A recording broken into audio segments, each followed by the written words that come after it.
आप सभी का स्वागत है आपके अपने YouTube चैनल जीएम स्टडी में। आज के वीडियो में हम लोग पढ़ने वाले हैं वर्मा गेस्ट पेपर 2023 के बुक से क्लास 10th का भूगोल से MCQ क्वेश्चन करने वाले हैं। तो वीडियो को पूरा जरूर देखिएगा, हम आपको डिटेल से यहाँ पर क्वेश्चन आपको बताने वाले हैं। तो यहाँ पर देखिए पहला जो चैप्टर है संसाधन एवं विकास, उसमें से जितने भी इंपॉर्टेंट क्वेश्चन और ये सारे क्वेश्चन गेस्ट पेपर में जो दिए हुए हैं वो क्वेश्चन बैंक यानी पिछले सत्र में पूछे गए क्वेश्चन को ही यहाँ पर प्रिंट किया हुआ रहता है वर्मा गेस्ट पेपर में। याद रखिएगा, बहुत सारे स्टूडेंट कमेंट करते हैं सर क्वेश्चन बैंक से करवाइए क्वेश्चन बैंक। देखिए क्वेश्चन बैंक के ही क्वेश्चन यहाँ पर इस वर्मा गेस्ट पेपर में दिए हुए रहते हैं, तो आप लोग चिंता नहीं कीजिए पिछले सत्र के क्वेश्चन नहीं हो रहे, आपके पिछले सत्र के भी क्वेश्चन हो रहे हैं। आप लोग क्वेश्चन को बनाते रहिए और पढ़ते रहिए। नंबर 1 क्वेश्चन आपका लौह अयस्क किस प्रकार का संसाधन है? पहला आपका नवीकरणीय योग, दूसरा जैव, तीसरा प्रवाह, चौथा अनवीकरणीय। तो ये क्या है आपका? इसका उत्तर होगा चौथा अनवीकरणीय।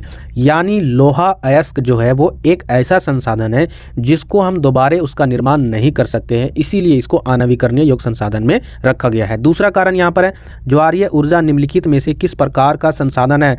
पुनः पूर्ति योग्य, मानवकृत, अजैव या फिर अचक्रीय। तो इसका उत्तर होगा पहला वाला, यानी इसको दोबारा हम पूर्ति योग्य ला सकते हैं। ज्वारीय ऊर्जा क्या होता है? समुद्री लहरों के द्वारा ऊपर उठने से जो हम ऊर्जा निर्माण करते हैं, ऊर्जा उसका यूज़ करते हैं, उसी को ज्वारीय ऊर्जा बोलते हैं। तो क्या समुद्र की लहरें कभी भी उठना बंद हो सकती है? नहीं, तो उसको दोबारा हम लोग योग्य ला सकते हैं, इसलिए इसको इस कैटेगरी में रखा गया है। तीसरे नंबर की क्वेश्चन की ओर बढ़ते हैं।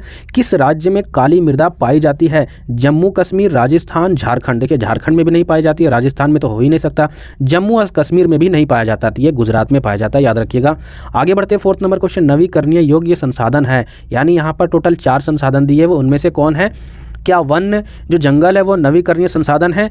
जल क्या नवीकरणीय संसाधन है? तीसरा पवन ऊर्जा नवीकरणीय संसाधन है, या चौथा इनमें से सही? देखिए यहाँ पर आपका ऑप्शन गलत दिया हुआ है, तो इसमें से सही उत्तर क्या होगा? इसमें से सही उत्तर तीसरा होगा। आपको कारण बता रहे हैं, क्योंकि वन एक नवीकरणीय संसाधन नहीं है। अगर हम वन को काट दे पूरे भारत में तो दोबारा वन लगाने में हमको हालत खराब हो जाएगा। बता रहे लाखों वर्ष पहले यहाँ पर पूरी तरीके से जंगल था, लेकिन किसी कारण से प्राकृतिक आपदा के कारण यहाँ पर जंगल नष्ट हो गए। क्या दोबारा वो फिर जंगल आए? नहीं आए। क्या वो दोबारा ऐसे वैसे लंबे लंबे पेड़ थे, क्या दोबारा आए? नहीं आए। ये नहीं होगा नवीकरणीय संसाधन में। जल की बात कर रहे हैं तो जल 2 प्रकार के, एक पीने लायक और दूसरा समुद्री जल जो पीने लायक नहीं है। तो समुद्री जल से हमको कोई लेना देना नहीं है, लेकिन यहाँ पर जो पीने वाले जल है उनको क्या हम दोबारा इस्तेमाल कर सकते हैं, ला सकते हैं? जी नहीं। अगर हमारे भूभाग में अगर जल स्तर घटते जा रहा है तो आने वाले टाइम में ये भी मिलना मुश्किल हो जाएगा, तो ये नवीकरणीय संसाधन नहीं है। इसका सीमित इस्तेमाल है, कम इस्तेमाल करेंगे तो ज़्यादा हमको फायदा होगा आगे भविष्य में। आगे यहाँ पर देखिए पवन ऊर्जा, क्या हमारे धरती से पवन यानी हवा खत्म होगा? नहीं,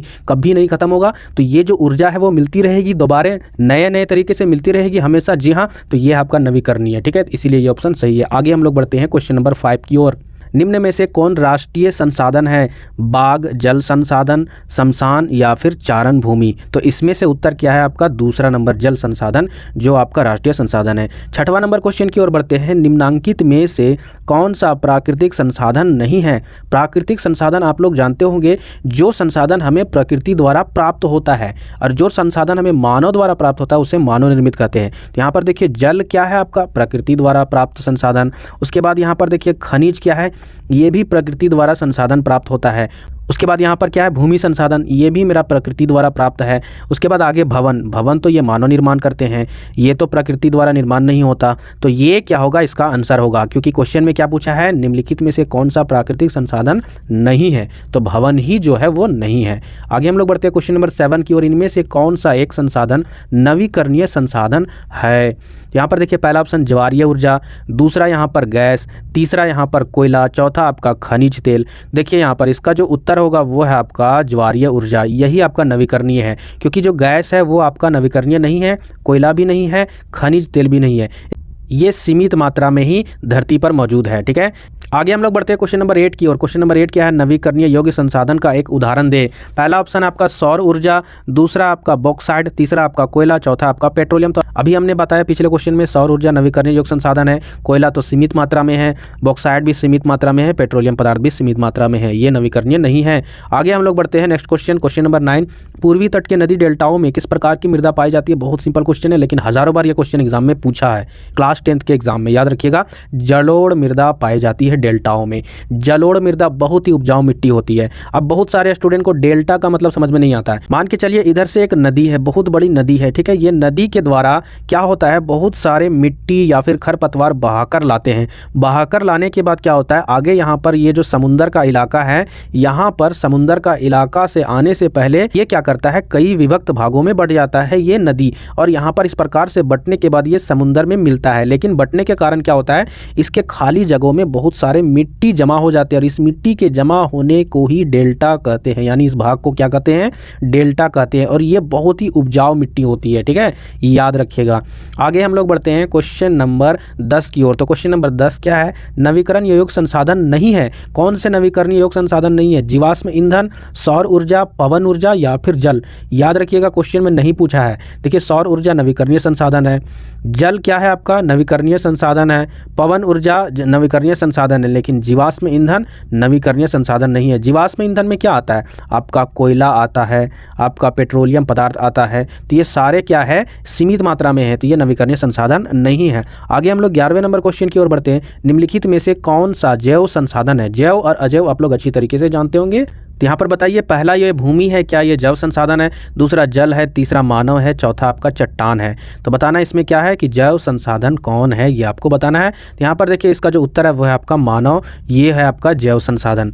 चलिए आगे हम लोग बढ़ते हैं 12वां नंबर क्वेश्चन की ओर। कपास उत्पादन के लिए निम्नलिखित में से कौन सी मृदा उपयुक्त होती है। बहुत सिंपल है, काली मृदा, ठीक है, याद रखिएगा। आगे हम लोग बढ़ते हैं 13वां नंबर क्वेश्चन की ओर। तो 13 नंबर क्वेश्चन क्या है, निम्नलिखित में से कौन सी मृदा आमतौर पर रेतीली और लवणीय होती है। पहला आपका ऑप्शन मरुस्थलीय मृदा, लेटराइट मृदा, वन मृदा या फिर लाल और पीली मृदा। यहाँ पर क्वेश्चन में क्या बोला, रेत वाली यानी रेतीली और लवणीय, तो इस प्रकार के मिट्टी मरुस्थलीय मिट्टी ही पाई जाती है, ठीक है। 14 नंबर क्वेश्चन है, ध्यान से देखिए, निम्नलिखित में से किस तरीके द्वारा मृदा संरक्षण नहीं होते हैं। यानी ये क्वेश्चन पूछ रहा है कि जो मिट्टी है उसका बचाव कैसे नहीं होता है। यहाँ पर देखिए, पहला कारण क्या है, समुच्च जुताई, दूसरा कारण क्या है, पट्टी कृषि, तीसरा कारण क्या है, रक्षक मेखला बनाना, चौथा कारण क्या है, ढाल पर ऊपर से नीचे की ओर हल चलाना। ये आपका उत्तर होगा। क्यों होगा, जैसे मान के चलिए इस प्रकार से ढाल है, आप ऐसे ही हल चला रहे हो तो इस प्रकार क्या होगा, सारे मिट्टी इधर और वर्षा के द्वारा बह जाएगी, इससे आपका मृदा का संरक्षण नहीं होगा।